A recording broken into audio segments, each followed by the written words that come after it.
ఈ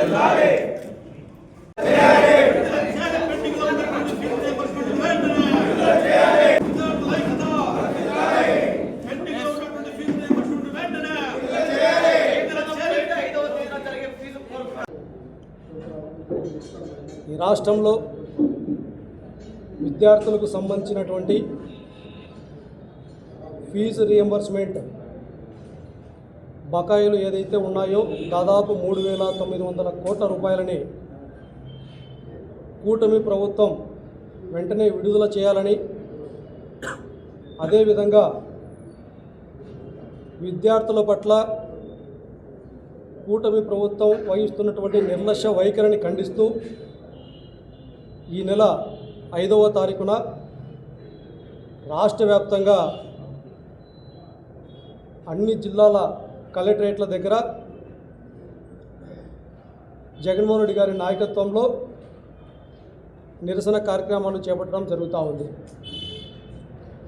మరి ఈ సందర్భంగా అనంతపురం జిల్లాలో జిల్లా అధ్యక్షులు అనంత వెంకటరామరెడ్డి గారి ఆధ్వర్యంలో స్థానిక జిల్లా పరిషత్ కార్యాలయం నుంచి ర్యాలీగా వెళ్ళి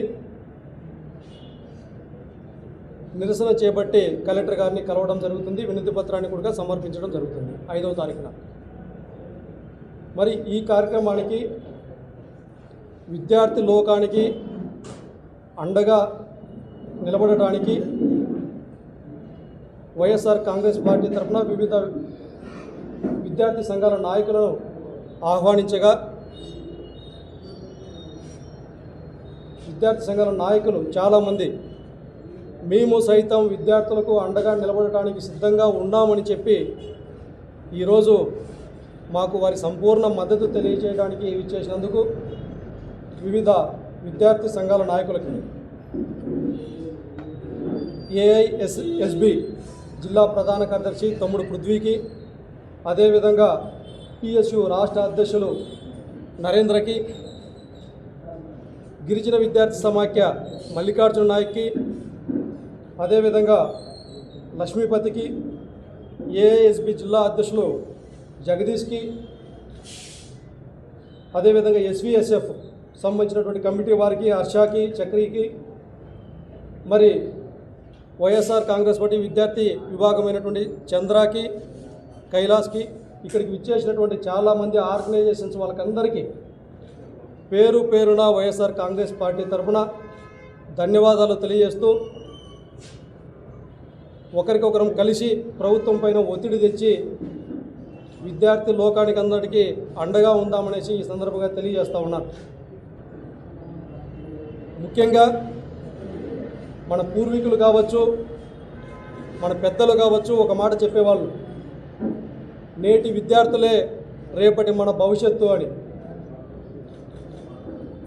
వాస్తవంగా అది చాలా మనం చూస్తూ ఉన్నాం, నిరూపితమైంది. ఈ సమాజంలో ప్రతినిత్యం ప్రతిరోజు చదువుకున్నటువంటి వ్యక్తుల యొక్క విలువ ఏ విధంగా ఉంది, ఈ సమాజంలో చదువు లేనటువంటి వాళ్ళ యొక్క పరిస్థితులు ఏ విధంగా ఉన్నాయనేసి స్వయంగా మన కళ్ళ ముందర మనం చూస్తూ ఉన్నాం. మరి ఇటువంటి పరిస్థితుల్లో దాదాపు విద్యార్థులు 1వ తరగతి నుంచి ఇంటర్మీడియట్ వరకు 11-12 సంవత్సరాలు వాళ్ళ జీవితంలో ఎంతో కష్టపడి సంవత్సరాల తరబడి నిద్ర లేని రాత్రులు గడిపి ఇంటర్మీడియట్ కంప్లీట్ చేసుకున్న తర్వాత పై చదువులకు ఎప్పుడెప్పుడా ఉన్నత శిఖరాలకి చేరుకోవాలి, ఎంబీబీఎస్లు చేయాలి, ఇంజనీర్లు కావాలి, బీటెక్లు చదవాలి, పెద్ద పెద్ద డిగ్రీలు చదవాలి, ఎప్పుడెప్పుడు మా తల్లిదండ్రుల యొక్క కళ్ళల్లో ఆనందం చూడాలి, ఈ సమాజానికి ఏ విధంగా ఉపయోగపడాలని ఉవ్విలురుతూ ఉంటారు ఇంటర్మీడియట్ అయిపోయినటువంటి పిల్లలు. కాకపోతే వారికి ఉన్నటువంటి ఆర్థిక సమస్యల పట్ల, వారి కుటుంబ పరిస్థితుల పట్ల వేలాది మంది విద్యార్థులు పై చదువులు చదవలేక చదువులు భారమై ఆర్థిక ఇబ్బందులతో వారి జీవితాలతో ఉజ్వలమైనటువంటి భవిష్యత్తును పోగొట్టుకొని ఎక్కడెక్కడో మెట్రోపాలిటన్ సిటీలు లాంటి ఢిల్లీ, ముంబై, హైదరాబాద్, బెంగళూరు లాంటి మహానగరాల్లో చిన్న చిన్న ఫ్యాక్టరీలలో వాచ్మెన్ పనులు, అటెండర్ పనులు, కూలి పనులు చేసుకొని జీవన పోరాటం సాగించడం కూడా మనం చూస్తూ ఉన్నాం. మరి అటువంటి సందర్భంలో దివంగత నేత డాక్టర్ వైఎస్ రాజశేఖర రెడ్డి గారు చదువుకి పేదరికం అడ్డు రాకూడదు, అసమానతలు లేనటువంటి సమాజం నిర్మించాలి అనేటటువంటి ఒక దృఢ సంకల్పంతో ఆ రోజు ఫీజు రియంబర్స్మెంట్ పథకాన్ని ప్రవేశపెట్టి పేదలను హక్కున చేర్చుకొని మీరు చదవండి, మీ వెనకాల ఈ పథకం శాశ్వతంగా ఉంటుంది అనేసి నిరూపించి ఈ రోజుల్లో ఎక్కడెక్కడో పెద్ద పెద్ద ఇంజనీర్లు, డాక్టర్లు, ప్రతి చోట సాఫ్ట్వేర్ ఇంజనీర్లుగా ఉన్నారు అంటే దానికి కారణం ఫీజు రియంబర్స్మెంట్ పథకం. మరి ఆ తర్వాత జగన్మోహన్ రెడ్డి గారు మరొక అడుగు ముందుకు వేసి విద్యా విప్లవాన్ని సృష్టించినటువంటి ఈ విద్యారంగంలో ఒక సృష్టికర్త. ఎందుకు ఈ పదం వాడుతున్నానంటే విద్య వల్లనే సమాజంలో ఉన్నటువంటి అనాగరికతను రూపుమాపుతాం, పేదవాడి అభివృద్ధి విద్య ద్వారానే సాధ్యమవుతుందని నమ్మినటువంటి వ్యక్తి జగన్మోహన్ రెడ్డి గారు. అందుకే ఆయన యొక్క 5 సంవత్సరాల పీరియడ్లో విద్యా విప్లవం సృష్టించి ఎక్కడా లేనటువంటి విధంగా 5 సంవత్సరాల కాలంలో ఫీజు రియంబర్స్మెంట్కి సంబంధించినటువంటి ప్రతి త్రైమాసికంలో కూడా నిధులను విడుదల చేస్తూ మరొక పక్కన ఎలిమెంటరీ స్కూల్ స్థాయి నుంచి కూడా దాదాపు ఈ రాష్ట్రంలో 37,000 పాఠశాలలు, ప్రభుత్వ పాఠశాలలు ఉంటే ఈ 37,000 పాఠశాలలో కూడా బాత్రూంలో మొదలుకొని క్లాస్ రూమ్ల వరకు నాడు నేడు ద్వారా సమూలమైనటువంటి మార్పులు తీసుకొని వచ్చి విద్యార్థులకు వారు చదువుకున్నటువంటి పరిసర ప్రాంతాలు బాగా ఉంటేనే వాళ్ళలో ఒక ఆతృత, వారికి చదవాలనే కోరికని కలిగించాలి. మనం ఇళ్లలో ఏ విధంగా అయితే చాలా క్లీన్గా ఉంటామో అదేవిధంగా పేద పిల్లలు చదువుకునేటువంటి పాఠశాలలు కూడా చాలా క్లీన్గా ఉంటేనే బాగుంటుందనేసి నాడు నేడు ద్వారా అత్యధికమైనటువంటి ప్రాధాన్యత ఇచ్చి ప్రతి పాఠశాలలో కూడా ఒక మౌలిక సదుపాయాలు కల్పించడం జరిగింది. అదే కాదు, అమ్మఒడి లాంటి పథకం కావచ్చు, ఇంగ్లీష్ మీడియం కావచ్చు, సిబిఎస్ఈ సిలబస్ కావచ్చు, డిజిటల్ క్లాస్ రూమ్లు కావచ్చు, ఐబీ సిలబస్ కావచ్చు, ప్రపంచంతో పోటీ పడాలి. ఈ ఆంధ్రప్రదేశ్ రాష్ట్రంలో ఉన్నటువంటి ప్రతి పేదవాడు కూడా వారికి అవకాశం కల్పించాలి.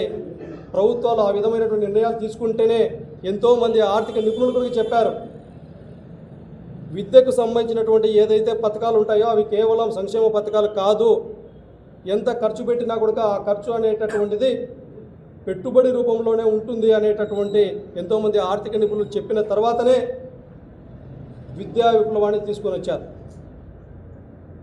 మరి ఇటువంటి పరిస్థితుల్లో కూటమి ప్రభుత్వం ఏర్పడినటువంటి ఈ 7 నెలల కాలంలో మనం చూస్తూ ఉన్నాం, వచ్చిన వెంటనే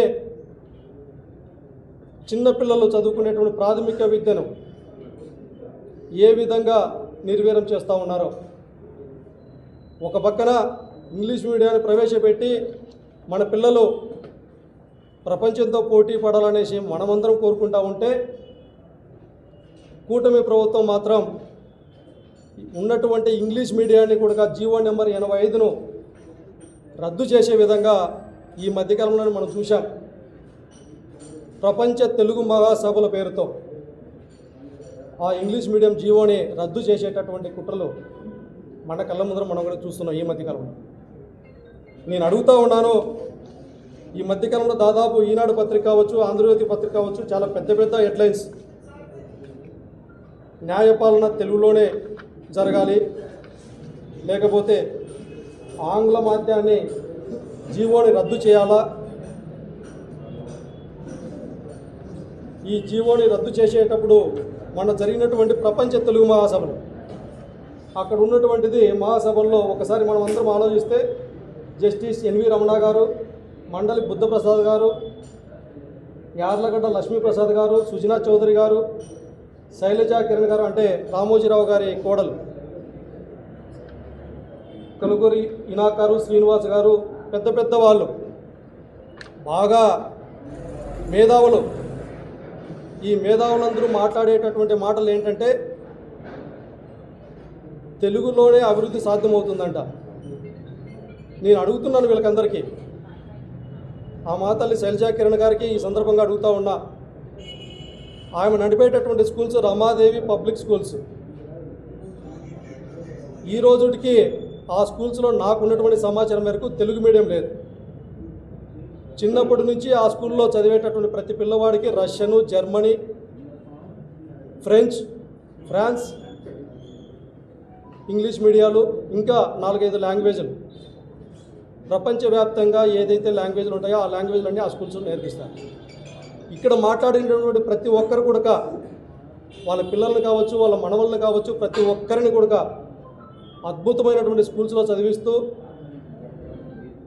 అన్ని లాంగ్వేజ్లు నేర్పిస్తూ విదేశాల్లో చదివించుకుంటున్నటువంటి వాళ్ళే. మా వరకు వస్తే, పేదవారి వరకు వస్తే తెలుగులోనే మాట్లాడాలా, తెలుగులోనే చదువుకోవాలా, తెలుగే మనకందరికీ దిక్కు, మాతృదేవో భవ పితృదేవో భవో, అలాగే తెలుగుకు సంబంధించినటువంటి మాతృభాషాదేవో భవ అని మీడియా ముందర పెద్ద పెద్ద మాటలు మాట్లాడి ఈరోజు తెలుగు మీడియానికి, ఇంగ్లీష్ మీడియానికి సంబంధించిన జీవోని రద్దు చేసేటటువంటి కుట్రలు పడుతూ ఉన్నారు.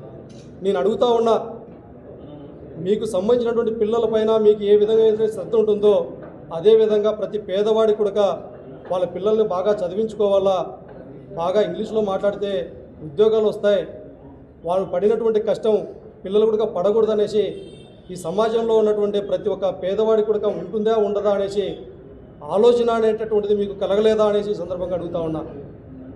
ఇంత అన్యాయమైనటువంటి ఆలోచనలు, పేదవాడేమో పల్లెటూళ్ళల్లో, గ్రామీణ ప్రాంతాల్లో ఒరే ఒసే ఏరా పోరా అని మాట్లాడుకుంటూ ఉండాలన్నా, మీ పిల్లలేమో ఇంగ్లీష్లో హాయ్ నాన్న, హాయ్ డాడీ, హాయ్ మామ్ అని విదేశాల్లో చదువుకుంటూ పెద్ద పెద్ద ఉద్యోగాలు, పెద్ద పెద్ద వ్యాపారాలు చేసుకోవాలా. మా బిడ్డలేమో బీసీ, ఎస్సీ, ఎస్టీ, మైనార్టీ వర్గాలు కావచ్చు, అగ్రవర్ణాలకు సంబంధించిన పేదలు కావచ్చు, వీళ్ళేమో ఈ విధమైనటువంటి ఆలోచన విధానంతో చదువుకోకుండా మీ ఇళ్ళల్లో పాచి పనులు చేసుకోవాలా. ఇదే మీ ఆలోచన విధానం.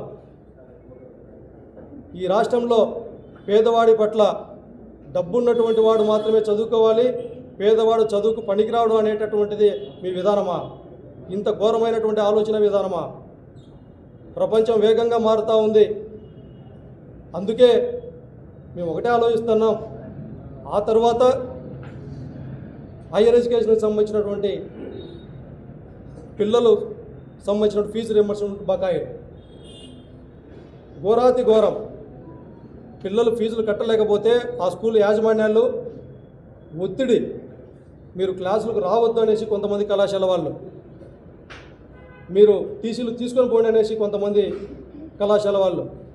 ఈ విధమైనటువంటి ఒత్తిడిలో తల్లిదండ్రులు మా బిడ్డల భవిష్యత్తు ఏంటి, మా కుటుంబ పరిస్థితులు ఏంటి అనేసి దిగాలుగా ఆలోచించి ఆత్మహత్యలకు పాల్పడేటటువంటి పరిస్థితులు కనుక మనం చూస్తూ ఉన్నాం ఈ రాష్ట్రంలో. అందుకే మేము అడుగుతూ ఉన్నాం, ఫీజు రియంబర్స్మెంట్కి సంబంధించినటువంటి బకాయిలను వెంటనే విడుదల చేసి విద్యార్థి లోకం పట్ల మీరు వహిస్తున్నటువంటి నిర్లక్ష్య వైఖరిని విడనాడాలి, విద్యార్థులకు అండగా ఉండాలి అనేసి ఈ నెల 5వ తారీఖున జరిగేటటువంటి కార్యక్రమానికి విజయవంతం చేసేందుకు వైఎస్ఆర్ కాంగ్రెస్ పార్టీకి యావత్తు ప్రజానీకం కావచ్చు, ప్రజా సంఘాలు కావచ్చు, విద్యార్థి విభాగాల్లో కావచ్చు, ప్రతి ఒక్కరు కూడా మద్దతు తెలుపుతూ ఉన్నారు. మేము అడుగుతూ ఉన్నాం ఈ సందర్భంగా, పేదవాడి పట్ల ఆలోచించేటటువంటి జగన్మోహన్ రెడ్డి గారు ఎక్కువ, ఎక్కడ డబ్బున్నటువంటి వాడు మాత్రమే చదువుకోవాలనేటటువంటి ఆలోచించేటటువంటి చంద్రబాబు నాయుడు గారు ఎక్కడ అనేసి రాష్ట్రంలో ఉన్న ప్రజానీకం కూడా ఆలోచించి మీరు కూడా వైఎస్ఆర్ కాంగ్రెస్ పార్టీ చేసేటువంటి కార్యక్రమాలకి ఈరోజు వైఎస్ఆర్ కాంగ్రెస్ పార్టీకి ఎన్నికలు లేవు ఈ రాష్ట్రంలో.